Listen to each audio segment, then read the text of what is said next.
Hello. There's a siren in the background right now, which I apologize for, but I live right next to a fire station, so it's kind of hard to find a time when there's not one. I hope it's not too distracting. I haven't made a video in a while, mostly just for personal reasons, and also school has been getting in the way. But I'm going to be reading this book, which hopefully will be pretty easy to make videos and probably read some more too. But for now, we're going to start with this one, which is one of my favorite books. I haven't read it in forever, but it's called Bloomability. It's by Sharon Creech. She was the writer of Walk Two Moons. I'm sure some of you have read it, but she's a very great author. She was one of my favorite authors as a child. And again, I haven't read it in forever, but so this is going to be a learning experience for the both of us. We're gonna read this together, but you can see on the cover it explains it in the book, but you've got a picture of the main character whose name I can't even remember. You've got a postcard, a picture of where she lives, a picture of, I guess it's her dad, skiing, Dominica Santolina Dune is her name, because it's right there, and then a passport. And then she writes down her dreams on little post-it notes, and there's one there, and there's just some more pictures. When you flip inside, you've got a map that she drew that we'll probably come back to if she mentions it. But, alright.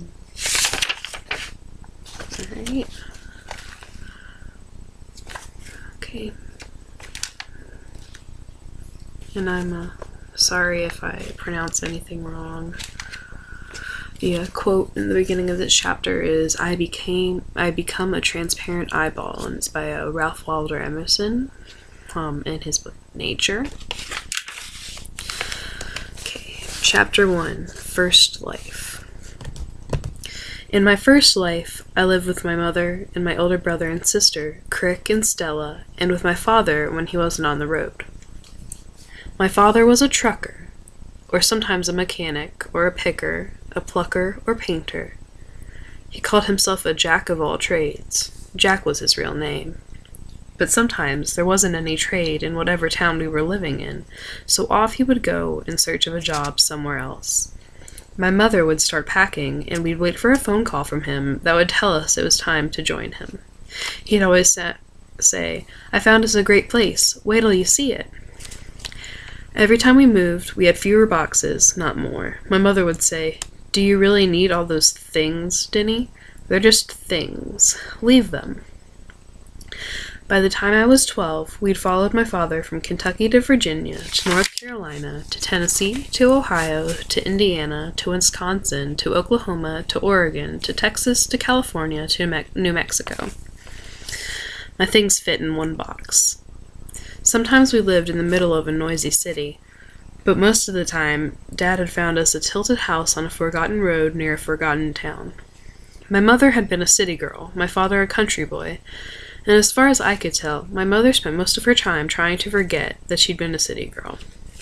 Those few times that we lived in the middle of a city, though, she seemed as if she were right at home, in her real home, her permanent home. She'd get a job in an office or a design studio instead of a diner. She knew how to use buses and weave in and out of crowds, and she didn't seem to hear the horns and sirens and jackhammers. Those things drove my father crazy. I know there's work here, he'd say, but there's too many bodies and cars everywhere. You like to get killed just stepping into the road. No place to raise kids. My mother would be real quiet after he'd said something like this, and pretty soon he'd be off looking for a better place to live, and she'd be packing again. My sister Stella had a theory that Dad was keeping us on the move so my mother's family wouldn't find us. He didn't trust a single one of her brothers or sisters, and he didn't trust her parents either.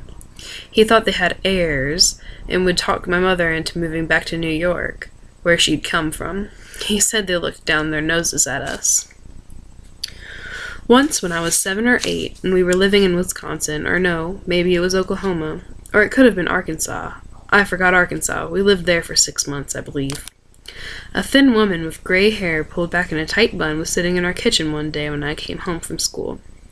Before I could shake off my coat, she'd wrapped me in a perfumed hug and called me Charisma and her sweet kitten. "I'm not a kitten," I said, sliding out of the side door. Crick was throwing a basketball at an invisible hoop. "There's a lady in there," I said. Crick aimed, shot the ball into a graceful high arc, and then watched it bounce off the edge of the garage next door. "Crud," he said, "that's no lady. That's your Grandma Fiorelli." There was a big argument that night after I'd gone to bed behind the drapes hung between the kitchen and the side room. My dad was gone. He'd taken one look at our lady grandma and bolted out the door, never even pausing to say hello. It was Mom and Grandma in the kitchen. Mom was telling her how resourceful Dad was, and how he could do anything, and what a rich life we had. From the bed next to mine, Stella said, "Mom's a dreamer." In the kitchen, Grandma said, "Rich? This is a rich life?" My mother charged on. "Money isn't everything, Ma," she said. "And why do you go and let him name that boy Crick? What kind of name is that? Sounds like he was raised in a barn." My parents had an agreement. Dad got to name any boys they had, and Mom got to name the girls. Dad told me he'd named Crick after a clear little creek that ran beside the house they'd lived in at the time. Once, when I used the word crick in a paper for school, the teacher crossed it out and wrote creek above it. She said crick wasn't a real word. I didn't tell Dad that. Or crick, either. Mom named her first girl, my sister, Stella Maria. Then I came along, and she must have been saving up for me, because she named me Domenica Santolina Dune. My name means Sunday Southern Wood River. I was born on a Sunday, which makes me blessed, Mom said. And at the time we lived in the South, beside woods and a river. My name is pronounced the Italian way, Domenica Santolina Dune. It's a mouthful, so most people call me Dinny. In the kitchen, Grandma Fiorelli was steaming on. "You ought to think of yourself," she said. "You ought to think of those children. They could be in a school like the one your sister works in. Your husband needs a real job. He has a real job. Every 6 months? Basta," Grandma said. Why he can't keep a job for more than 6 months at a time? What does he do, anyway? Why he didn't go to college so he could get a real job? How are you going to get out of this mess? "He's looking for the right opportunity," my mother said. "He could do anything at all. He just needs a break." Grandma's voice got louder every time she started up again. She was bellowing like a bull by this time. "A break? È ridicolo." I don't know how to say that. "And how is he going to get a break if he didn't even have a college education? Answer me that." "Everybody doesn't need a college education," my mother said. "When we come to this country, your father and I, we know not a word of English, but you kids got a college education." Stella threw a pillow at me. "Don't listen, Dinny," she said. "Put your head under this and go to sleep." The pillow didn't drown out Grandma Fiorelli, though. She barreled on. "And what about you?" Grandma said to my mother. "There you are, a perfectly well-trained artist, and I bet you don't even have a paintbrush to your name." "I paint," my mother said. "Like what? Walls? Falling down, peeling walls? Basta! You ought to talk to your sister." The next morning, Grandma Fiorelli was gone, and so was Dad. He'd gone looking for a new place to live. He'd heard of an opportunity, he said. And so we followed him around from opportunity to opportunity, and as we went, Crick got into more and more trouble. Crick said it wasn't his fault that every place he went he met up with people who made him do bad things. According to Crick, some boys in Oklahoma made him throw rocks at school windows, and some boys in Oregon made him slash a tire, and some boys in Texas made him smoke a joint, and some boys in California made him burn down a barn, and some boys in New Mexico had made him steal a car. Every time we moved, Dad told him, "You can start over." And with each move, Stella got quieter and quieter. Within a week of reaching a new town, there would be boys pounding on the door day and night wanting to see her. All kinds of boys. Tough ones, quiet ones, nerdy ones, cool ones. In California, when she was 16, she came home one Sunday night after having been gone all weekend with one of her girlfriends, supposedly, and said she'd gotten married. "No, you didn't," Dad said. "Okay, I didn't," she said, and went on up to bed. She told me she'd married a Marine, and she showed me a marriage certificate. The Marine was going overseas. Stella started eating and eating and eating. She got rounder and rounder and rounder. When we were in that hill town in New Mexico, she woke me up one night and said, "Get Mom, and get her quick." Stella was having a baby. Dad was on the road, Crick was in jail, and Stella was having a baby. And that was the last week of my first life. Alright. That's the end of the first chapter. I think I'll stop there for now because I need to go to sleep. The next chapter that I'll be reading, though, is called The Dot. And we'll do that next time. So, sorry about any background noise, the train, and sorry if you're Italian and I pronounced things too very badly.